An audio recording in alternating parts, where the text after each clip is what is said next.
Hello friends, இன்றைக்கி நம்ம ஒரு டிஃப்ரெண்ட்டான அப்பா பொண்ணு மூவியை தான் பார்க்க போகிறோம். வாங்க வீடியோக்குள்ள போகலாம். இந்த வீடியோ ஸ்டார்டிங்கில் நம்ம ஹீரோவை தான் காட்டுறாங்க. அவனோட நேம் வந்து ஜெய்ஷிக். அவன் சொந்தமாக ஒரு பிஸ்னஸ் பண்ணிகிட்ருக்கான். அது என்ன மாதிரினா, கேர்ள்ஸை வேலைக்கு எடுத்து அவங்க இந்த பீப்புள்ஸ்க்கு பேம்ப்ளெட் கொடுக்கறது, மேக்கப் போட்டு ப்ராடக்ட் சேல் பண்ணுறது, அந்த மாதிரிலாம் இருக்கும் இல்லையா, அப்படிப்பட்ட ஒரு பிஸ்னஸ் தான் பண்ணிகிட்ருக்கான். ஆனால் அதில் அந்தளவு அவனுக்கு வருமானம்லாம் ஒன்றுமே இல்லை. இருந்தாலே அவன் அந்த பிஸ்னஸ் தான் பண்ணிகிட்ருக்கான். வழக்கம் போல் வேலைக்கு போகலாம்னு பார்த்தா அன்னைக்குன்னு பார்த்து ஜோராக மழை பெஞ்சிட்ருக்கு. அதே கடுப்பில் நம்ம ஹீரோ கார்க்குள்ளே வந்து உட்காந்துக்கிட்டு, இவளுக்கு இதே வேலையாக போச்சு, எப்போ பாரு லேட்டாகவே வந்துட்டுருக்கா, கொஞ்சம் கூட பொறுப்பே இல்லை, இந்த ஆர்டிஸ்டிங்களே இப்படி தான்ப்பா, அவங்க ஏஜென்ட்ஸ்க்கு மரியாதையே கொடுக்குறதில்ல, அப்படி என்னதான் பண்ணுவாலோ தெரியல, இதில் இதுங்க வேற, என்ன புண்பட்ட நெஞ்ச புகை விட்டு ஆற்றிட்டு இருக்கீங்களா, அடிச்சு கீழே இருங்குங்க அப்படின்னு சிகரெட் பிடிச்சிட்டு இருந்த அந்த கேர்ள்ஸை பார்த்து கத்தவும், எப்போ பாரு எங்கள் மேலேயே கோவத்தை காட்ட வேண்டியது அப்படின்னு சொல்லி வெளியே போய் ஸ்மோக் பண்ணிட்டு இருக்காங்க. ஆக்சுவலி அவங்களுக்கு ஆஃபீஸ்னு எதுவுமே இல்லை. இப்போ ஒரு வேனை காட்டினாங்கல்ல, அதுதான் எல்லாமே. அதை வச்சு தான் அவங்க பிஸ்னஸே ஓடிட்டுருக்கு. ஆமாம், இவன் எதுக்கு லேட்டாக வந்துட்டுருக்கா, இன்றைக்கி என்ன பிரச்சனையாக இருக்கும்னு தெரியலையே அப்படின்னு இந்த பொண்ணுங்க பேசிகிட்டு இருக்கும்போது அவனுக்கு ஒரு கால் வருது. அது அந்த பொண்ணோட ஃபோன் கால் தான். அட்டன் பண்ணதுமே, இன்றைக்கி என் கையில் கிடைச்ச செத்த அப்படின்னு சொல்லி முடிக்கிறதுக்குள்ளே வேறு யாரோ கால் பண்ணியிருக்காங்கன்னு தெரிஞ்சு பொறுமையாக என்ன ஏதுன்னு கேட்டுட்ருக்கான். அது என்னன்னா, ஒரு சின்ன ஆக்சிடெண்ட்டில் அந்த பொண்ணு செத்து போயிட்டாங்கன்னு சொன்னதும் அவளை பார்க்க வந்திருப்பான். அப்போது அங்கேருந்த ஒரு போலீஸ் வந்து இறந்து போனவளோட திங்ஸ்லாம் கொடுத்துட்டு, ரிலேட்டிவ்ஸ்க்கு இன்ஃபார்ம் பண்ணிவிடுங்க, உங்களால் அவங்கள காண்டாக்ட் பண்ண முடியும் தானே, ஆக்சுவலி இவங்களுக்கு சொந்தம்னு சொல்லிக்க ஒரே ஒரு 7 வயசு பொண்ணு மட்டும்தான் இருக்குது போல் அப்படின்னு சொல்லிட்டு இருக்கும்போதே இவனும் வெளியே வந்துட்டுருக்கான். அப்போ அந்த பொண்ணுங்க கிட்ட அவளோட மொபைல் இருந்திருக்கும் போல், என்ன ஏதாச்சும் டீட்டெயில்ஸ் தெரிஞ்சுதா அப்படின்னு கேட்டதுக்கு, இல்லை இதுவரை யாருமே கால் பண்ணலன்னு சொன்னது தான். இவனுக்கு இன்னும் பயங்கரமாக கோவம் வந்துடுச்சு. யாருமே கால் பண்ணலையா அப்படின்னு சொல்லி அந்த ஃபோனை வாங்கி பார்த்தா அவங்க சொன்னது போல் யாருமே கால் பண்ணியிருக்க மாட்டாங்க. இவனுக்கு ஏதோ அவ பணம் கொடுக்கணும் போல, இவ தான் செத்து போயிட்டாலே, ஸோ இனிமே எங்கேருந்து பணம் கிடைக்கும்னு நினச்சிக்கிட்டு சாகிறதுக்கு முன்னாடி பணத்தை கொடுத்துட்டு செத்து போயிருக்கலாம் அப்படின்னு சொல்லி புலம்பிட்டு இருக்கான். இருந்தாலும் அவளோட வீட்டில் ஏதாச்சும் கிடைக்குமான்னு பார்க்குறதுக்காக அவள் இருந்த அட்ரஸ்க்கு வந்து வீட்டை பார்க்குறான். அது திறந்து தான் இருந்தது. ஸோ உள்ளே வந்து பார்த்தா ரொம்ப அலங்கோலமாக இருந்துச்சு. ஆமாம், இது மனுஷன் வாழ்கிற வீடா இல்லை பன்னிக்கூட்டம் இருக்க இடமானு தெரியலையேன்னு சொல்லிட்டு வீட்டில் ஏதாச்சும் பணம் இருக்குமான்னு தேடிட்டு இருக்கும்போது ஒரு பொண்ணு டேபிளில் கையை வச்சு தடவிட்டே வந்து ஒரு ப்ரெட்டை எடுத்துக்கிட்டு ஒரு குட்டி இடத்துல உட்காந்து சாப்பிட்டுட்டு இருக்கா. மேக்ஸிமம் அவள் அங்கே தான் எப்பவுமே இருப்பா போல். அந்த பொண்ணை பண்ணுறதெல்லாம் பார்த்துட்டு, ஓ நீ தான் அவளோட பொண்ணா, உன் அம்மாவோட ஃப்ரெண்டு வந்திருக்க, ஒரு அளவு கூட சொல்ல மாட்டியா, சின்ன வாண்டு கூட நம்மளை மதிக்க மாட்டேங்குதே, அது சரி நம்ம வேலையை பார்க்கணும், எங்கே வச்சிருப்பான்னு தெரியலையே அப்படின்னு புலம்பிட்டே தேடிட்டு இருக்கான். தேடி ரொம்ப சலிச்சிட்டான் போல. ஸோ அந்த பொண்ணுக்கிட்ட வந்து, பாப்பா உன்னோட அம்மா ஜுவல்லரிலாம் எங்கே வச்சுருக்காங்கன்னு கொஞ்சம் சொல்லுமா, அது பார்க்க ஷைனிங்காக இருக்கும், அது உங்கள் அம்மா தான் எடுத்துகிட்டு வர சொல்லியிருக்காங்க, நீ மட்டும் சொல்லிட்டேன்னு வச்சுக்கோங்க, நான் பாட்டுட்டு எடுத்துகிட்டு போயிடுவேன், எங்கே இருக்குன்னு மட்டும் சொல்லு அப்படின்னு கேட்டுட்ருக்கான். ஆனால் அந்த பொண்ணு எதுவுமே கண்டுக்காமல் சாப்பிட்டுட்டு மட்டும்தான் இருக்குது. ஒரு மனுஷன் கத்திட்டு இருக்கேன், எதுவுமே பதில் சொல்ல மாட்டேங்கிற, ஏதாச்சும் சொல்லு அப்படின்னு எவ்வளவோ கேட்டு பார்க்குறான். ஆனால் அவகிட்ட இருந்து எந்த ஒரு ரியாக்ஷனுமே வரல. இப்போ என்ன பண்ணுறதுன்னு தெரியலேன்னு சொல்லி அவளோட மொபைலில் இருந்த நம்பருக்கு கால் பண்ணி பார்க்குறான். அது வேறு யாரும் இல்லை, அவளோட ஹஸ்பண்ட் தான். இறந்து போன அவளோட நேம் வந்து ஜியங். அவளோட நேமை சொல்லி, நான் அவள் கூட ஒன்றா வேலை பார்க்குறேன், உங்கள் பொண்ணை பார்க்க வந்திருக்கேன், அவள் கொஞ்சம் ஸ்ட்ரேஞ்சாக பிஹேவ் பண்ணுறா அப்படின்னு சொல்லிட்டு இருக்கும்போது அவங்களுக்கும் எனக்கு எந்த சம்மந்தமும் இல்லைன்னு சொல்லி ஃபோனை கட் பண்ணிடுறான். என்ன இது பேசிகிட்டு இருக்கும்போதே வச்சுட்டான், டிவோர்ஸ் பண்ணிட்டா குழந்தைய கூட பார்க்க மாட்டேன்னு சொல்வானா, ரொம்ப கேவலமானவனாக இருக்கானே அப்படின்னு புலம்பிட்டு இருக்கும்போதே அந்த குட்டி பொண்ணு வெளியே வந்து திரும்பவும் டேபிளில் தொட்டு பார்த்துட்டு ஃப்ரிட்ஜில் இருக்க தண்ணியை எடுத்துக்கிட்டு அதே பிளேஸில் போய் உட்காந்துக்கவும் ஒரு விஷயம் இவனுக்கு புரிஞ்சுது, இந்த பொண்ணுக்கு பார்வை இல்லைன்னு. என்னடா பண்ணுறதுன்னு யோசிச்சுட்டே அவன் ஸ்மோக் பண்ணிட்டு இருக்கான். அந்த வாசத்தை வச்சு அம்மா தான் வந்துட்டாங்க போலன்னு நினச்சிக்கிட்டு வெளியே வந்து ஒரு இடத்த வேகமாக தட்டி கொடுத்து சிரிச்சிட்டு இருக்கா. அதே போல் இவனும் பண்ணிட்டு இருக்கான். அப்போது அவன் கிட்ட வந்ததும் வேகமாக அவனை ஹக் பண்ணி சிரிச்சுட்டே தொட்டு பார்க்கும்போது தான் தெரிஞ்சது அது அவளோட அம்மா இல்லைன்னு. ஸோ ரொம்ப அதிகமாக கத்திட்டே அவனை விட்டு வேலைக்கு போகும்போது, என்னாச்சு, எதுக்கு இப்போ கத்துற அப்படின்னு சொல்லிட்டே அவனும் அவளை பிடிக்க ட்ரை பண்ணிட்டு இருக்கான். அப்போ அவனோட கையை கடிச்சதால அவன் கத்தி அந்த குழந்தையும் கத்தி ஒரே சவுண்டாக இருந்தது வீடு ஃபுல்லாக. அந்த நேரம் பார்த்து வீட்டை பார்த்துக்கிற ஒரு அம்மா அந்த பக்கமாக வந்ததும், உள்ளதான் இருக்கியா, கதவை திற அப்படின்னு சொல்லிட்டு இருந்ததுனால வேற வெளி இல்லாமல் ஜெய்ஷுக்கும் கதவை திறந்துடுறான். கதவை திறந்ததுமே, ஆமாம் நீ யாரு, ஓ நீ தான் அவளோட ஹஸ்பண்டா அப்படின்னு அவனை பேச விடாமல் இவ பாட்டுட்டு பேசிட்டே உள்ளே வந்ததும், பாப்பா ரூமை எப்படி வச்சுருக்கீங்கன்னு பாருங்க, இருந்தாலும் பாவம் ஜியங், இந்த காலத்தில் அவங்கள காப்பாற்றிக்கிறதே பெருசு, இதில் வேற ஒரு குழந்தைய வச்சிட்ருக்கா, தனியாளாக இருந்து வளர்த்தணும், எவ்வளோ கஷ்டம் தெரியுமா, பொண்ணு இப்படி பிறந்துட்டா காசு இல்லை வருமானம் இல்லைன்னு இப்படி தான் விட்டுட்டு போவியா அப்படின்னு அவன் தான் ஹஸ்பண்ட்னு நினச்சி பேசிகிட்டு இருக்கா. இங்கே பாருங்க, நான் ஹஸ்பண்ட் இல்லைன்னு சொல்ல வரதுக்குள்ள இந்த வீட்டோட லீஸ் முடிய போகுது. இருந்தாலும் என்னை காக்கா பிடிக்கலான்னு பார்க்குறீங்களா? நடக்கவே நடக்காது. நான் மட்டும் மோசமான பொம்பளையாக இருந்திருந்தா இந்நேரம் வெளியே துரத்திருப்பேன். ஏதோ என் மனசு இலங்கின மனசாக இருக்கிறதுனாலையும் இப்போவாச்சும் அவளை தேடி வந்திருக்கேன்னு ஒன்று சொல்கிறேன், நல்லா கேட்டுக்கோ. ஒழுங்காக வாடகை கொடுக்க வழியை பாரு. இந்த இடத்துக்கு இப்படி ஒரு குறைஞ்ச அமௌண்ட்டை யாருமே சொல்ல மாட்டாங்க அப்படின்னு சொல்லும்போது, ஆமாம் இந்த இடத்துக்கு எவ்வளோ அமௌண்ட் கொடுக்கணும்? 70,000 ரூபா அப்படின்னு சொன்னது தான். இந்த இடத்துக்கு இது ரொம்ப கம்மி போல். ஸோ அவன் ஹஸ்பண்டாகவே நடிக்க ஆரம்பிச்சிட்டான். அதுக்கப்புறம் அவங்க போகும்போது தான் நடந்த எல்லா விஷயத்தையும் சொல்லிட்டு இருக்கான். அதெல்லாம் கேட்டுட்டு இவளுக்கு ரொம்ப வருத்தமாக போயிடும். சே, இப்படி நடந்திருக்க கூடாது. ஆமாம், இதுக்கப்புறம் என்ன பண்ண போறீங்க? இல்லை குழந்தைய அவங்க தாத்தா பாட்டி கிட்ட கொடுக்கலான்னு இருக்கேன். என்னால் தனியாக பார்த்துக்க முடியாதுல்ல. அதுவும் கரெக்டு தான். எங்க எல்லாத்தையும் தனியாகவே மேனேஜ் பண்ணிக்கிட்டா. ஆனால் உங்களால் அந்த மாதிரி இருக்க முடியாது. இருந்தாலும் நீங்கள் மனசை தளர விடாதீங்க. எதுவாக இருந்தாலும் என்கிட்ட கேளுங்க, நான் ஹெல்ப் பண்ணுறேன் அப்படின்னு சொல்லிட்டு போகவும் அவனும் சரின்னு சொல்லிட்டு உள்ளே போயிட்டு இருக்கான். இந்த இடத்துல ஸ்டே பண்ணுறதுக்கான கான்ட்ராக்ட் போட்டிருப்பாங்கல்ல, அந்த பேப்பர் வந்து இவன் கையில் கிடைக்குது. அதை பார்த்துட்டு இருக்கான். அந்த சீனுக்கு அப்புறம் இவன் ஒரு பிளேஸில் தங்கியிருப்பான்ல, அந்த பிளேஸ்க்கு போயிட்டு இருக்கான். அந்த டைம் ஒரு பையன் அவனை தடுத்து நிறுத்தி, அண்ணா இனிமே உங்களால் இங்கே ஸ்டே பண்ண முடியாது. நீங்கள் இங்கே ரெண்ட் கொடுக்காம தங்கி இருக்கிறது தெரிஞ்சு பாருங்க, உங்கள் திங்ஸ்லாம் எடுத்து வெளியே போட்டுட்டாங்க அப்படின்னு சொல்லவும், என்னடா சொல்கிற? நீ பேசி சமாதானப்படுத்தி இருக்கலாம்ல. எனக்காக பேசி இன்னும் 1 மந்த் டைம் கேட்டிருந்தா குறைஞ்சா போயிருப்பேன். ஆமாம், எப்போ பாரு ஒரு மாதம்னு தான் சொல்கிறீங்க. வாடகை பணத்தையே தரதில்லை. உங்களுக்கு நான் கொடுத்த ஐடியாவில் லாஸ் ஆகிட்டீங்கன்னு சொன்னதுனால தான் உங்களுக்கு ஹெல்ப் பண்ணிட்டு இருக்கேன். இந்த டைம் ஹெல்ப் பண்ணால் ஏன் வேலையே போயிடும் போல அப்படின்னு சொன்னதுனால வேற வழி இல்லாமல் அவனோட பேக்கை எடுத்துக்கிட்டு அந்த பொண்ணு இருக்க வீட்டுக்கு வந்துடுறான். இந்த டைம் அந்த பொண்ணு என்ன பண்ணிட்டு இருக்குன்னா, டேபிளை தட்டிட்டே செப்பல் விடுற இடத்துல வந்து அங்கேருந்த ஷூவை தடவி பார்த்துட்டு இருக்கா. அது அவளோட அம்மாதி இல்லைன்னு தெரிஞ்சதும் பிரெட்டை எடுத்துக்கிட்டு வந்து திரும்பவும் அதே பிளேஸில் வந்து உட்காந்துட்டு இருக்கிறது எல்லாம் பார்த்துட்டு அந்த பொண்ணுக்கிட்ட இவன் வந்துட்டு இருக்கான். இங்கே பாரு, என்னை அப்பான்னு கூப்பிட்டு பார்க்கலாம். அப்பா சொல்லு அப்பா அப்படின்னு எவ்வளவோ சொல்லி பார்க்குறான். ஆனால் அவள் கண்டுக்கவே இல்லை. நம்மளை கடுப்பேற்றி பார்க்குறதுல அம்மாவுக்கு தப்பாமல் பிறந்திருக்கா. இப்போ என்ன பண்ணுறது? 1 மாதத்துக்கு அப்பா பொண்ணு மாதிரி நடிச்சாகணுமே அப்படின்னு புலம்பிட்டு இருக்கான். அதுக்கப்புறம் இவன்கிட்ட வேலை பார்த்துட்டு இருக்க பொண்ணுங்கள்லாம் ரெடி ஆகிட்டு இருக்காங்க. அப்போ அவங்கள பார்த்து, ஆமாம் இந்த குழந்தைங்களுக்கு பிடிச்ச மாதிரி எப்படி நடந்துக்கணும்னு கொஞ்சம் ஐடியா ஏதாச்சும் இருந்தால் சொல்லுங்க அப்படின்னு சொன்னது தான். என்னது உங்களுக்கு குழந்தையா? நம்ப முடியலையே. உங்களுக்கு தான் மேரேஜே ஆகலையே. ஒரு வேளை சிங்கிள் மதரை டேட் பண்ண ஆரம்பிச்சிட்டிங்களா என்ன? எத்தனை வயசு ஆகுது அந்த குழந்தைக்கு? சரியா தெரியல, ஆனால் 7 வயசுன்னு நினைக்கிறேன். என்னது 7 வயசா? அப்படின்னா நீங்கள் டேட் பண்ணுறதை ஸ்டாப் பண்ணிவிடுங்க. ஏன்னா 7 வயசு குழந்தைக்கு எல்லாமே தெரியும். ஸோ முயற்சி பண்ண கூட ட்ரை பண்ணாதீங்க. உங்களால் எதுவுமே பண்ண முடியாது. லைஃப் சிங்கிளாகவே இருந்துடுங்க, அதுதான் நல்லது அப்படின்னு அவன் மேலே எத்தனை நாள் வன்மத்தை வச்சுட்டு இருந்தாங்களோ தெரியல. உண்மையை புட்டு வச்சுட்டாங்க. இருந்தாலும் மனசு தளர விடாமல் நூடுல்ஸ் வாங்கிட்டு போய் அந்த குழந்தைய எப்படி சமாளிக்கிறேன்னு பாருங்க அப்படின்னு நினச்சிக்கிட்டு நூடுல்ஸை வாங்கிட்டு வந்து அவன் முன்னாடி வச்சுட்டு இருக்கா. அந்த பொண்ணும் வாசனையை ஸ்மெல் பண்ணி அதுக்கிட்ட வந்துட்டு இருக்கா. அந்த வாசனையும் பிடிச்சு போய் டேஸ்ட் பண்ணலாம்னு ஆசை வருது. ஆனால் என்ன நினைச்சாலும் தெரியல. திரும்பவும் பிரெட்டை மட்டும் எடுத்துக்கிட்டு அவளோட பிளேஸில் போய் உட்காந்துக்குவோம். இப்போ புரியுது, இந்த பிரெட்டு தான் விஷயமா.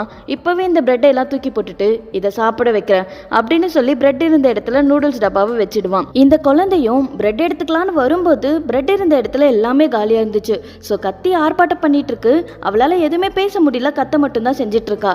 அதை பார்த்த ஜெய்ஷிக் வந்து, இங்கே பாரு சாப்பாடு இங்கே இருக்கு, இதோ பாரு இதை தான் சாப்பிட்ணும் அப்படின்னு சொல்லி நூடுல்ஸை கொடுத்தா அதை தூக்கி வீசிடுறா. அதை தூக்கி வீசினதுனால ஜெய்ஷிக்கு கோவம் வந்துடுது. சாப்பாடு இப்படியா தூக்கி வீசுவ அப்படின்னு சொல்லி பேசிட்டு இருக்கும்போது வழக்கமாக உட்கார அதே பிளேஸில் அவள் பட்டுட்டு போய் உட்காந்துக்கிறா. உனக்கு என்ன பிரெட்டு தானே வேணும், அதையே வாங்கிட்டு வந்துடுற அப்படின்னு சொல்லி பிரெட் பேக்கெட்டையாவே வாங்கிட்டு வந்து குவிச்சு வச்சுட்டு இருக்கான். இனி உன் வேலையை நீ பாரு, என் வேலையை நான் பார்க்குறேன் அப்படின்னு சொல்லிட்டு நூடுல்ஸோட போய் உட்காந்துட்டு இருக்கும்போது இந்த பேபி பிரெட் எடுக்க வரும்போது நூடுல்ஸோட வாசனையை ஸ்மெல் பண்ணி பார்த்துடும். அதனால அந்த நூடுல்ஸ் இருக்க இடத்துக்கு வந்துட்டு இருக்கு. இப்போ எதுக்காக இங்கே வந்துட்டு இருக்க? நீ தானே வேண்டான்னு சொல்லிட்ட, இப்போ எதுக்காக வந்துட்டு இருக்க அப்படின்னு அவன் பாட்டுட்டு பேசிட்டு இருக்கான். இவ பாட்டுட்டு ரசிச்சு ருசிச்சு சாப்பிட்டுட்டு இருக்கா. அப்புறம் எதுக்கு இந்த ஆர்ப்பாட்டம் பண்ண? சரி சாப்பிடு அப்படின்னு சொல்லிட்டு ஏஞ்ச போய் அவளுக்கு வாங்கிட்டு வந்த பிரெட்டை இவன் எடுத்துக்கிறான். அவன் நூடுல்ஸ் சாப்பிட்டு முடிச்சதும் பாத்ரூம்குள்ளே போயிட்டா. பாத்ரூம்குள்ளே போயிட்டு என்ன பண்ணிட்டு இருக்கான்னா, இருந்த எல்லா ஜெல்லையும் எடுத்து செவுத்துல தடவுறது, தரையில தடவுறது, மேலே தடவிக்கிறதுன்னு ரொம்ப சேட்டை பண்ணிட்டு இருக்கு. இதெல்லாம் பார்த்த ஜெய்ஷிக்கு என்ன பண்றதுன்னே தெரியல. கத்துனாலும் கண்டுக்க மாட்டா, என்ன சொன்னாலும் கேட்க மாட்டா. இவளை எப்படிதான் வலிக்கு கொண்டு வருதுன்னே தெரியலையே அப்படின்னு புலம்புன்னு புலம்பிட்டு இருக்கான். அந்த சீனுக்கு அப்புறம் அவனோட கேர்ள்ஸ் இருக்காங்கல்ல, அவங்கெல்லாம் வேலை பார்த்துட்டு இருக்காங்க. அப்போ அவங்க கிட்ட ஒருத்தன் வந்து சண்டை போட்டுட்டு இருக்கான். அதனால இந்த பொண்ணுங்களும் பதிலுக்கு சண்டை போட ஆரம்பிச்சிட்டாங்க. இதெல்லாம் பார்த்த ஜெய்ஷிக் அவங்கள தடுக்க பார்த்துட்டு இருக்கான். அதனால இவனுக்கு கொஞ்சம் அடிபட்டுடுது. எதுவுமே நம்ம நினச்ச மாதிரி நடக்க மாட்டேங்குதே அப்படின்னு நினச்சிக்கிட்டு பால்கனியில் நின்று சிகரெட் பிடிச்சிட்டு இருக்கான். அப்போது இதுக்கு முன்னாடி ஒரு லேடி வீட்டுக்கு வந்திருந்தாங்கல்ல, அவங்க வந்து சில லேடிஸ் எல்லாம் கும்பல் சேர்த்துக்கிட்டு அவனுக்கு கால் பண்ணுறான். அவனும் அட்டன் பண்ணி என்ன விஷயம்னு கேட்கும்போது, இல்லை நாங்களாம் வாலண்டியராக ஹெல்ப் பண்ணுற கமிட்டி வச்சிட்ருக்கோம், வீட்டை பார்க்குறதுக்காக ரியல் எஸ்டேட் வியாபாரிகள்லாம் வர போகிறாங்க, ஸோ நீங்கள் வீட்டில் தானே இருக்கீங்க, அப்படி இருந்தால் நாங்கள் வந்து சுத்தம் பண்ணிட்டு போயிடுறோம் அப்படின்னு சொல்லவும், அப்படியா, ஆனால் நான் இப்போ வீட்டில் இல்லையே, பரவாயில்ல உங்கள் பாஸ்வேர்ட் சொல்லுங்கள், நாங்கள் க்ளீன் பண்ணிட்டு போயிடும். சரி ஓகே கொடுக்குறேன், வெயிட் பண்ணுங்கன்னு சொல்லிட்டு ஃபோனை கட் பண்ணதும், இது என்ன புது தலைவலியாக இருக்குது, இப்போ என்ன பண்ணுறது, இவளை இந்த கோலத்தில் பார்த்தாங்க, அப்புறம் நான் அப்பா இல்லைன்னு சந்தேகம் வந்துடும், என்ன பண்ணுறதுன்னு ஒன்றுமே புரியலையே அப்படின்னு புலம்பிட்டு இருக்கான். அந்த பேபி நேம் வந்து யூனா, தயவு செஞ்சு இந்த ட்ரெஸ்ஸை கொஞ்சம் போட்டுக்கோமா, இந்த ட்ரெஸ்ஸில் நீ ரொம்ப அழகாக இருப்ப தெரியுமா, இங்கே பாரு நான் சொல்கிறது கேளு அப்படின்னு அடம் பிடிச்சி தள்ளி விட்டுட்டு இருக்கா. அவகிட்ட வலுக்கட்டாயமாக ட்ரெஸ் போட ட்ரை பண்ணிட்டு இருக்கான். அதனால் கடுப்பான யூனா நறுக்குன்னு கடிச்சு வச்சிடுறான். இவன் அலறி அடிச்சுக்கிட்டு என்னமோ பண்ணி தொலை அப்படின்னு சொல்லி வெளியே ஓடி போயிடுறான். ஆனால் ஃபோனை மறந்து ரூம்லேயே வச்ச ஞாபகம் வந்ததும் திரும்ப ரூமுக்கு வந்து பார்த்தா கரெக்டாக அந்த லேடிஸ்லாம் அவனோட ரூம் முன்னாடி நின்றுட்டு இருக்காங்க. என்னது இது, இப்போதான் கால் பண்ணாங்க, அதுக்குள்ளார வந்துட்டாங்க, சரி சமாளிப்போம் அப்படின்னு நினச்சிக்கிட்டு ஏதோ வெளியே போயிட்டு இப்போதான் ரூமுக்கு வர மாதிரி மூச்சு வாங்க அவங்க கிட்ட ஓடி வந்துட்டீங்களா அப்படின்னு கேட்டுட்டு இருக்கான். ஆமாம் நீங்கள் வெளியே இருக்கீங்கன்னு தானே சொன்னீங்க, அதுக்குள்ளே வந்துட்டீங்க. ஆமாம் நீங்கள் வரீங்கன்னு சொன்னது எப்படி என்னால் வெளியே இருக்க முடியும், அதனால தான் ஃபாஸ்ட்டாக வந்துட்டேன் அப்படின்னு சொல்லி ஒரு வழியாக சமாளித்து உள்ளே கூட்டிகிட்டு போனால், உள்ளே வந்ததுமே அந்த லேடிஸ்லாம் மூக்க தான் ஃபஸ்ட்டு மூடினாங்க. அந்தளவு ரொம்ப மோசமாக ஸ்மெல் வந்துட்டு இருந்தது. இருந்தாலும் எல்லாத்தையும் நல்லா சுத்தம் பண்ணிட்டு இருக்கும்போது குழந்தைய குளிப்பாட்டி கொண்டு வான்னு சொல்லிட்டு இருக்காங்க. அந்த குழந்தை தான் இவங்கிட்ட சேரவே மாட்டேங்குதே, எப்படி வரும், இருந்தாலும் மனசை தளர விடாமல், இப்போ அந்த குழந்தை நம்ம கூட வரலன்னா நான் அப்பா இல்லைன்னு தெரிஞ்சிடும், என்ன பண்ணுறது, சமாளிப்போம் அப்படின்னு நினச்சிக்கிட்டு அந்த குழந்தை முன்னாடி உட்காந்துட்டு இருக்கான்.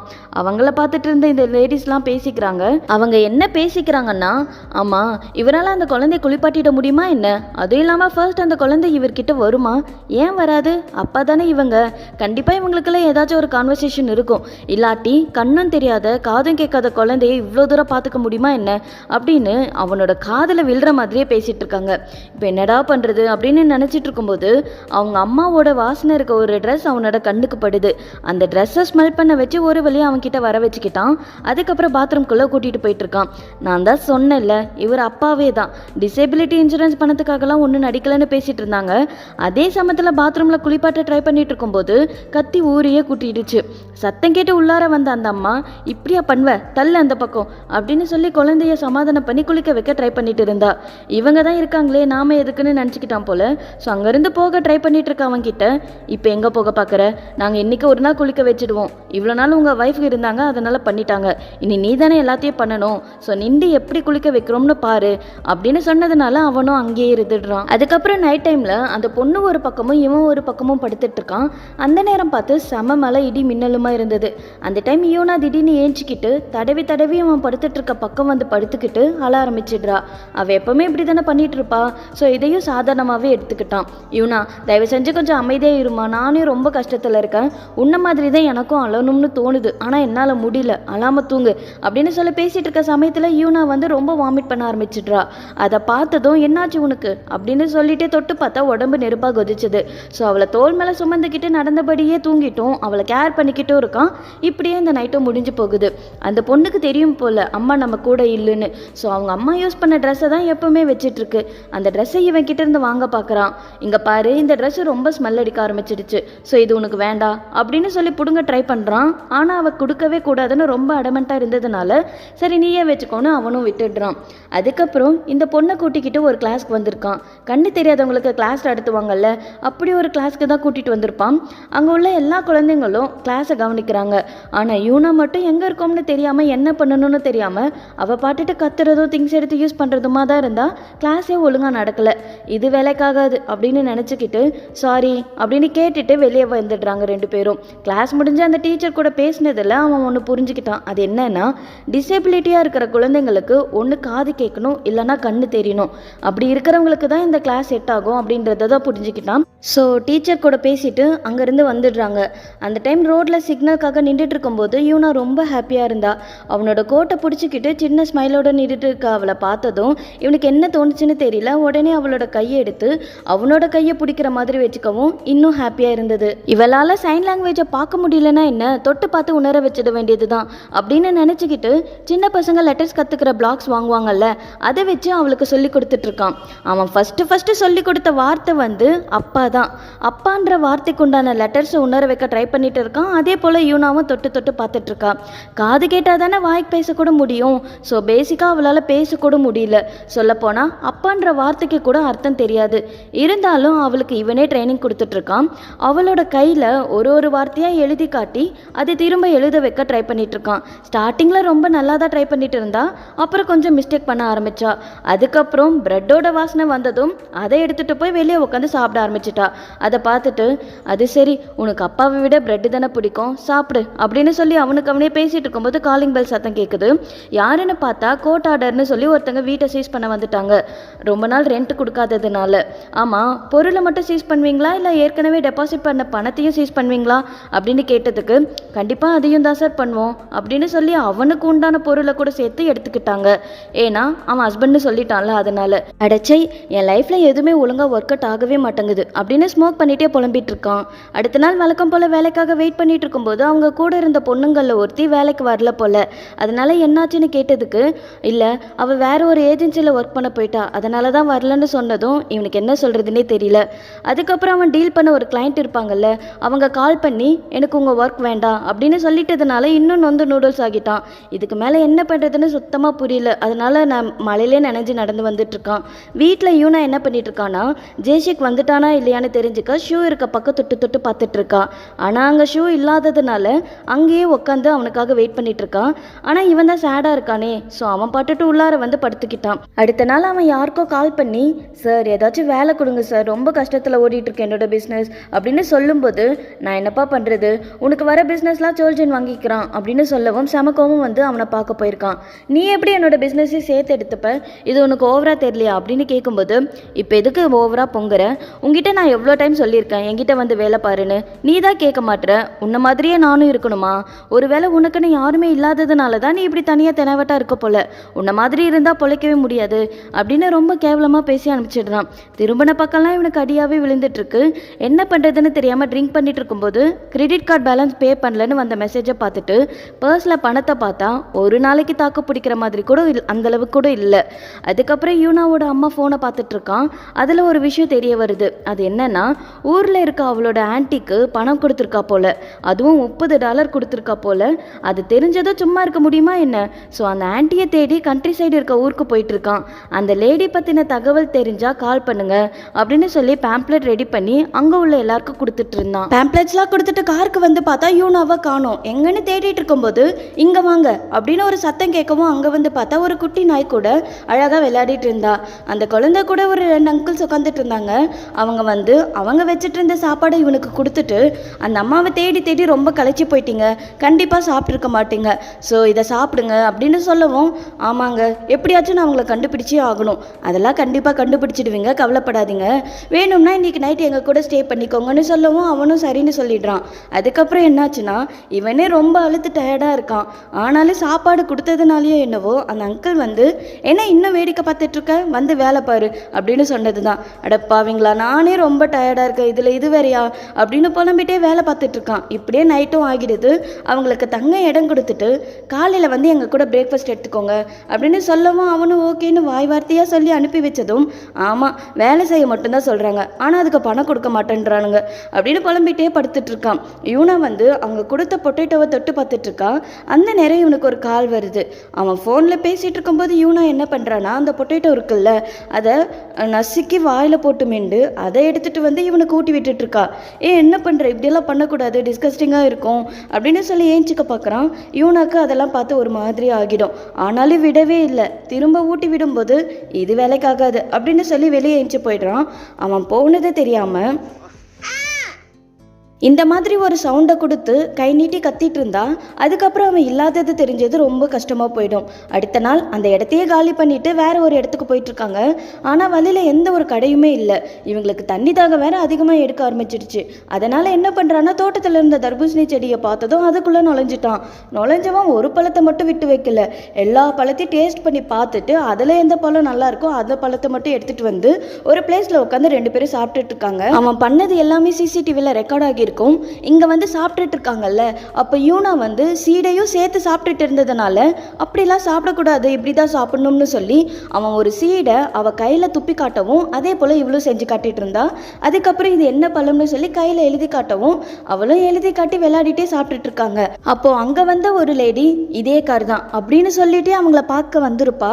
ஒரு வழியா உங்களை கண்டுபிடிச்சிட்டேன், எவ்வளோ தைரியம் இருந்தா தர்பூசணியை திருடிட்டு வந்து சாப்பிட்டுட்டு இருப்பீங்க, இந்த மாதிரி அப்பாவே பண்ணா புள்ள எப்படி ஒழுங்கா வளரும்னு சொல்லும்போது, சாரிங்க எங்களுக்கு ரொம்ப தண்ணி தாகமாக இருந்தது, வேற வழி இல்லாமல் அந்த மாதிரி பண்ணிட்டோம், அப்புறம் எனக்கு இன்னும் மேரேஜ் கூட ஆகலைன்னு சொல்லவும், என்னது மேரேஜ் ஆகலையா, ஆமாம் நான் இவங்களை தேடி வந்திருக்கேன் அவ்வளோதான், இருந்தாலும் நீங்கள் பண்ணது தப்பு தான் இல்லையா, ஸோ செஞ்ச தப்புக்கு கம்பன்சேட்டாக வந்து வேலை பாருங்கன்னு சொல்லவும், பண்ணி தானே ஆகணும், அவனுக்கு பழக்கமே இல்லாத வேலைலாம் கொடுத்தா கரெக்டாக செய்வான், ஸோ ஃப்ரூட்ஸ் இழுத்துட்டு போகிற வண்டியை ஓட்ட தெரியாமல் ஓட்டி பழத்தை கீழே போட்டு எல்லார்கிட்டையும் திட்டு தான் வாங்கிட்டு இருந்தான். அதுக்கப்புறம் இவன் காரில் படுத்துட்டு இருக்கும்போது அவனை எதுக்காகவோ எழுப்ப ட்ரை பண்ணிட்டு இருக்கா. அது என்னன்னு அவன் புரிஞ்சுக்கிட்டான் போல. ஆமா, இந்த கொற்ற மலையில எதுக்கு வெளியே போலாம்னு சொல்லிட்டு இருக்க, நான்லாம் வரமாட்டேன், நீயும் போகாத, படுத்து தூங்கு அப்படின்னு சொல்லவும் அவ தனியா உட்காந்து ஃபீல் பண்ண ஆரம்பிச்சிட்டா.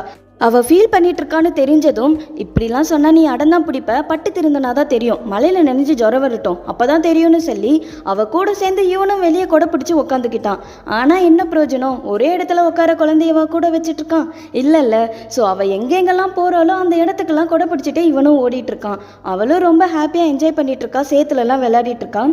அதுக்கப்புறம் கார்க்குள்ளே உட்காந்து ஈரமண்ணை வச்சு அவளுக்கு திரும்பவும் லெட்டர்ஸை சொல்லி கொடுத்துட்டு இருக்கும்போது ஒருத்தங்க கார் கண்ணாடியை தட்டிட்டு இருக்காங்க. யாருன்னு பார்த்தா பழத்தை திருநது கண்டுபிடிச்சாங்களே அவங்க தான் நைட்டு சாப்பிட்றதுக்காக கூப்பிட வந்திருப்பாங்க. அப்போ எல்லாரும் சேர்ந்து சாப்பிட்டுட்டு இருக்கும்போது அந்த குழந்தைக்கு ஊட்டி விட்ட சாப்பாடை மெண்டு திரும்பவும் ஜேசிக்கு ஊட்டி விட ட்ரை பண்ணிட்டு இருக்கா. திரும்பவும் ஆரம்பிச்சிட்டியா, இதெல்லாம் கெட்ட பழக்கம், இப்படிலாம் பண்ணக்கூடாதுன்னு சொல்லிட்டு இருக்கும்போது அதை பார்த்தா அந்த பொண்ணோட அப்பா இந்த குழந்தைக்கு ஒன்று ரொம்ப பிடிச்சிருச்சு போலன்னு சொல்லவும் இவனுக்கு ஒன்றுமே புரியல. என்ன சொல்றீங்க அப்படின்னு கேட்கும்போது, இல்லை இந்த மாதிரி ஊட்டி விடுறதெல்லாம் அவங்க நேசிக்கிற ஒருத்தங்களுக்கு தான் தருவாங்க, ஏன் அம்மாவும் இப்படி தான் கடைசி காலத்தில் ஞாபக மருதி அதிகமாக வந்துட்டு இருக்கோம், அதனால நான் சின்ன பையனை நினச்சிக்கிட்டு சாப்பாடை மெண்டு இப்படி தான் எனக்கும் தருவாங்க, அதே போல தான் இந்த பாப்பாவும் பண்ணுறா, இதுலேயே தெரியுது இந்த குழந்தைக்கு உன் மேலே எவ்வளோ பாசம் இருக்கும்னு சொல்லும்போது தான் இவனும் அதை புரிஞ்சுக்கிட்டான். அதனால் சாப்பிட்டு முடிச்சு காரில் படுத்துட்டு இருக்கும்போது அந்த குழந்தையோட கையை தடவி கொடுத்து தூங்க வச்சுட்டு இருக்கான். அடுத்த நாள் காலையில் தான் ஒரு விஷயம் தெரிய வருது. இந்த $30,000 ஒரு ஆன்டி கிட்ட கொடுத்துருந்தாங்கல்ல, அவங்க ஒரு ஃப்ராடாக அப்படி ஒரு பர்சன் இந்த ஊர்லேயே இல்லைன்னு, இப்போ என்ன பண்ணுறதுன்னு தெரியலையே அப்படின்னு நினச்சிட்டே வந்துட்டு இருக்கும்போது அந்த பொண்ணோட அப்பா ஒரு இடத்துல என்னமோ பண்ணிட்டு இருக்காரு. அதை பார்த்துட்டு இங்கே என்ன பண்ணிட்டு இருக்கீங்கன்னு கேட்டால் எந்த பதிலும் சொல்லவே இல்லை. சொல்லப்போனால் நேற்று தான் பார்த்துக்கிட்டாங்க, ஆனால் யாருன்னு கண்டுபிடிக்கவே முடியல. இருந்தாலும் ஓ வாங்க பார்த்து ரொம்ப நாள் ஆச்சு, எப்படி இருக்கீங்க அப்படின்னு சொல்லிட்டே அங்கேருந்து போயிட்டு இருக்காரு. இவனுக்கு ஒன்றுமே புரியல.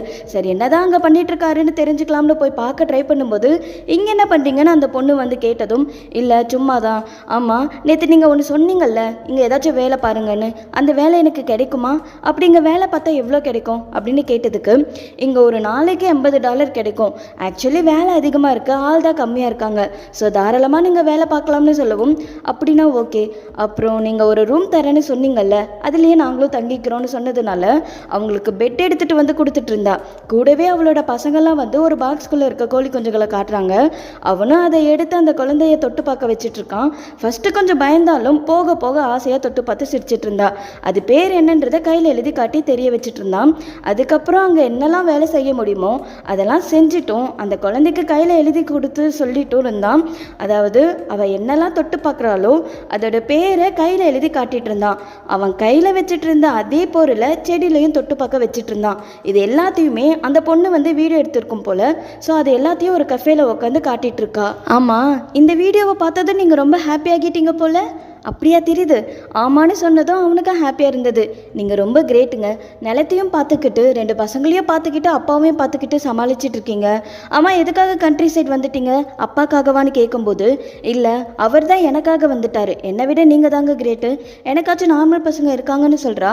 ஆனால் அவள் சொன்னதை கஷ்டப்படுத்தும்னு புரிஞ்சுக்கிட்டு, சாரிங்க நான் தப்பாக எதுவும் மீன் பண்ணல, எதுவும் நினச்சிக்காதீங்கன்னு சொல்லவும், பரவாயில்ல நீங்கள் உண்மையை தானே சொல்கிறீங்க அப்படின்னு பேசிகிட்டு இருக்கும்போதே அவங்க அப்பா கால் பண்ணி ஏதோ ஒரு பொருளை எங்கேயோ வச்சுட்டு தேடிட்டு இருக்காரு போல். அதனால் அவங்க அப்பா கூட பேசிகிட்டு இருந்தான். அதுக்கப்புறம் அவுட்டிங்லாம் முடிஞ்சு வீட்டுக்கு போனதும் ஒரு பையன் ஜேசி கிட்ட வந்து, உங்களை பார்க்க யாரோ வந்திருக்காங்க அப்படின்னு சொன்னதும் யாருன்னு பார்த்துட்டு இருக்கான். அது யாருன்னா, இந்த ஊருக்கு வர்றதுக்கு முன்னாடி ஒருத்தனை பார்க்க போயிருப்பான்ல, அவனும் கேவலமாக பேசி அனுப்பிச்சிருப்பான்ல, அவன் தான் வந்திருந்தான். அவனுக்கு ஏதோ இவன் பணம் கொடுக்கணும் போல. ஸோ அவங்க கிட்ட வந்ததும் நம்ம வெளியே போய் பேசிக்கலாம், இங்கே வேண்டான்னு சொன்னதுனால தனியாக கூட்டிகிட்டு போய் செமையாக அவனை அடிச்சிட்டு இருந்தாங்க. ஓடி ஒளிஞ்சுக்கிட்டா எனக்கு தெரியாதுன்னு நினச்சிக்கிட்டியா?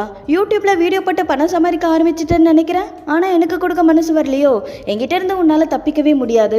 நீ எங்கே போனாலும் நான் உன்னை சும்மா விட மாட்டேன். இப்போதைக்கு உன்னோட காரை எடுத்துகிட்டு போகிறேன், மிச்ச பணத்துக்கு அப்புறம் பேசிக்கலாம் அப்படின்னு சொல்லிட்டு காரை எடுத்துகிட்டு போயிடுவாங்க. நடந்தே அவங்க வீட்டுக்கு வந்துட்டு இருக்கும்போது அந்த பொண்ணோட அப்பா ஒரு இடத்துல நின்று எதையோ வச்சுட்டு இருந்தாங்கல்ல, அது என்னன்னு இப்போதான் நல்லா பார்க்குறான். அதில் என்ன இருக்கும்னா அதிகமாக பணம் இருந்தது. அதை பார்த்துட்டு இருக்கும்போது அந்த பொண்ணு அவங்க கிட்ட வந்து, உங்கள் ஃபேஸ்க்கு என்னாச்சுன்னு கேட்கும்போது, அதெல்லாம் ஒன்றும் இல்லை, ஆமாம் இவனா எங்கன்னு கேட்டுட்டு இருக்க சமயத்தில் அவங்க கூட இருந்த பையன் தாத்தா அவளை கூட்டிகிட்டு போயிருக்காருன்னு சொன்னது தான் இவளுக்கு செம்ம பயம் ஆகிடுச்சு. அப்பா அப்படின்னு சொல்லி கத்திட்டே அவங்கள தேட போயிட்டுருக்கா. அப்போதான் அவருக்கு ஞாபகம் மருதி இருக்குன்றது இவனுக்கும் தெரிய வருது. ஸோ அவனும் அவங்கள தேட போயிட்டுருக்கான். ஆனால் இவங்க 2 பேரும் ஜாலியாக நடந்து வேடிக்கை பார்த்துட்டே போயிட்டுருக்காங்க. இவங்க 2 பேரும் தேடின்னு தேடிட்டு இருக்காங்க, எங்கே தேடியும் கிடைக்கல. கடைசியில் அவங்க எங்கே இருந்தாங்கன்னா ஏதோ ஒரு இடத்துல உட்காந்து 2 பேரும் சிரிச்சுட்டே வேடிக்கை பார்த்துட்டு இருக்காங்க. அந்த பொண்ணு அவங்க அப்பாவை ஹக் பண்ணி, எதுக்குப்பா சொல்லாமல் வந்தீங்க, பயந்தே போயிட்டேன் அப்படின்னு சொல்லி அழுதுட்டு இருக்கா. ஜெய்ஷிக்கு இப்போதான் உயிரே வருது. அதுக்கப்புறம் நைட் டைம் ஆகிடும், 2 பேரும் படுத்துட்டு இருக்காங்க. அப்போ என்ன ஆகும்னா, அந்த குழந்தை இருக்குல்ல, அது அவனோட ஃபேஸை தொட்டு பார்த்து அவனுக்கு அடிபட்டு இருக்குன்னு தெரிஞ்சதோ கிட்ட வந்து ஊதி கொடுத்துட்டு இருக்கா. கல் நெஞ்சக்காரனே கரையை வச்சிடும்னு சொல்லுவாங்கல்ல, அதே போல இவனோட மனசும் அப்படிதான் இருந்திருக்கும். அழக்கூடாதுன்னு நினைச்சிட்டு இருந்த அவனால அழாம இருக்க முடியல. ஸோ அழுதுட்டே அந்த பொண்ணு கையில கண்ணீர்னு சொல்லி எழுதி காட்டிட்டு இருக்கான். அடுத்த நாள் அவங்கள தங்க வச்ச பொண்ணு அவங்கள எழுப்புறதுக்காக வந்திருக்கா. ஆனால் அங்கே யாருமே இல்லை. அதுக்கு பதில் ஒரு பேப்பர் தான் இருந்துச்சு. அதில் என்ன இருக்கும்னா, வீட்டுக்கு சைடில் இருக்க ஜாரில் பாருங்கன்னு ஒரு மேப் மாதிரி போட்டு கொடுத்துட்டு கிளம்பிட்டான் போல. அவங்க 2 பேரும் ஸ்டேஷனில் வெயிட் பண்ணிட்டு இருக்கும்போது யூனாவோட அப்பாவுக்கு கால் பண்ணி, நான் ஸ்ட்ரெயிட்டாக விஷயத்துக்கு வரேன், உங்கள் கூட பேசணும், எங்கே இருக்கீங்கன்னு சொல்லுங்கள், நான் வரேன்னு சொல்லும்போது, ஒரு நிமிஷம் இருங்க நானே வந்துடுறேன் அப்படின்னு சொல்லி 2 பேரும் ஒரு இடத்துல பார்த்துக்கிறாங்க. அப்போ வந்து அவன் குழந்தைய அக்செப்ட் பண்ணிக்காம அதுக்கு பதில் பணத்தை கொடுக்க பார்க்குறான். அதனால் கடுப்பான ஜெய்ஷிக் பணத்தை தூக்கி போட்டுட்டு கிளம்பும்போது அந்த குழந்தைக்காக வாங்கி வச்ச பொம்மை ஸ்நாக்ஸ்லாம் வாங்கிட்டு வந்து அவள் கையில் கொடுக்கவும் கொஞ்சம் பயத்தோட ஜெய்ஷிக்கை ஒட்டி நடந்து வந்துட்டு இருக்கா. பெத்த அப்பா கிட்ட பயம் இருந்த அவளுக்கு ஜெய்ஷிக் கிட்ட கம்ஃபர்ட் ஃபீல் இருந்திருக்கும் போல. அதுக்கப்புறம் 2 பேரும் பஸ்ஸில் போயிட்டு இருக்காங்க. அவங்க அம்மாவோட அஸ்தியை கடலில் கரைச்சிட்டு 2 பேரும் விளையாடிட்டு ஹாப்பியாக ஜாலியாக என்ஜாய் பண்ணிட்டு ரூம் எடுத்து தங்கியிருக்காங்க. அந்த டைம் அவன் எதை பற்றியோ யோசிச்சுட்டு இருக்கான். அடுத்த நாள் காலையில் எங்கேயோ கூட்டிகிட்டு போயிட்டு இருக்கான். அது ஒரு ட்ரஸ்ட்டு போல. அங்கே அந்த குழந்தை இருந்தால் தான் சேஃபாக இருக்கும்னு நினச்சி எல்லாத்தையும் ஃபில் பண்ணி அங்கேருந்து ஒருத்தங்களுக்கு கொடுத்துட்டு, ஒரு நிமிஷம் இருங்க, இதுதான் அவளை பார்க்குறது கடைசியாக இருக்கும், ஸோ அவள் கூட கொஞ்சம் நேரம் இருக்குன்னு சொன்னதுனால அவங்களும் ஓகேன்னு சொல்லவும், யூனா கிட்ட வந்து அவள் ஒரு பேக்கை பிடிச்சிட்டு உட்காந்துட்டு இருக்கா. அதை எடுத்து தள்ளி வச்சுட்டு பொம்மையையும் ப்ரெட்டையும் அவள் கையில் கொடுத்துட்டு, நீ என் கூட இருக்கிறத விட இங்கே இருந்தால் தான் சேஃபாக இருப்ப அப்படின்னு சொல்லிட்டு அங்கேருந்து அவன் போயிடுறான். அந்த பொண்ணு ப்ரெட்டை சாப்பிட்டுட்டு இருக்கா. அதுக்கப்புறம் ஏதோ ஒரு ஃபீல் வந்து பக்கம் பேக் இருக்கான்னு தொட்டு தொட்டு பார்த்துட்டு இருக்கா. அங்கே அவனோட பேக்கை காணோம். முன்னாடி கை நீட்டி பார்க்குறா, அப்பவும் அவனை காணோம். அதனால் சாப்பிட்டுட்டு இருந்த ப்ரெட்டை கூட கீழே போட்டுட்டு தொட்டு தொட்டு பார்த்துட்டே டோர் வரைக்கும் வந்துட்டான். ஆனால் அதுக்கு மேலே அவளால் போகவே முடியல. ஸோ அந்த டோரை தட்டிட்டு ரொம்ப அழுதுட்டு இருக்கா. அவளால் அழ மட்டும்தான் செய்ய முடிஞ்சது. ஸோ பயங்கரமாக அழுதுட்டு இருக்கா. அவன் எங்கேயும் போகாமல் வெளியே தான் இருந்திருக்கான் போல. ஸோ அவள் அழுறதை பார்த்து அவள் கிட்ட வந்ததும் அவனை அடிச்சுட்டே அழுதுட்டு இருக்கா. அவளால் எதுவுமே சொல்ல முடியல. ஆனாலும் அவன் தான் கையில் எழுதி பார்க்க பழகி வச்சிருக்கான்ல. ஸோ அவளுக்கு நாம் அழுறோம், அதுக்கு பேர் கண்ணீர்னு தெரிஞ்சு அதை எழுதி காட்டிட்டு தலையில் தட்டிட்டு இருந்தா. ஏன்னா அவள் ஒவ்வொரு வார்த்தையை கரெக்டாக சொல்லும்போது தலையை தடவி கொடுப்பான். இந்த டைம் அவன் அவளை விட்டு போனதுனால கோவமாக தலையை தட்டிட்டு இருந்தா. அப்போ அவளோட கையை பிடிச்சி, நீ யாருன்னு தெரிஞ்சுக்க நினைக்கிறியா, உன்னோட நேம் இதுதான் அப்படின்னு சொல்லி அவளோட நேமை எழுதி காட்டிட்டு இருக்கும்போது அவளும் அதே போல் எழுதி காட்டிட்டு இருக்கா. அது நீ தான் அப்படின்றது போல் அவளை தட்டி கொடுத்துட்டு இருக்கும்போது அதே போல் இவளும் அவனை தட்டி கொடுத்து, நீ யாருன்னு நான் சொல்கிறேன்றது போல் அவனோட கையில் அப்பான்னு எழுதி காட்டுவா. இவனுக்கு அழுக கலந்த சந்தோஷம் அதிகமாக இருந்தது, எதுவுமே பேச முடியல. ஸோ அவளை ஹக் பண்ணி தடவி கொடுத்துட்ருக்கான். இதோட இந்த ஹார்ட் வார்மிங்கான மூவிக்கு ஹாப்பி எண்டிங் கொடுத்து முடிச்சிருந்தாங்க. அடுத்த வீடியோவில் இன்னொரு மூவியாக பார்க்கலாம். பாய்.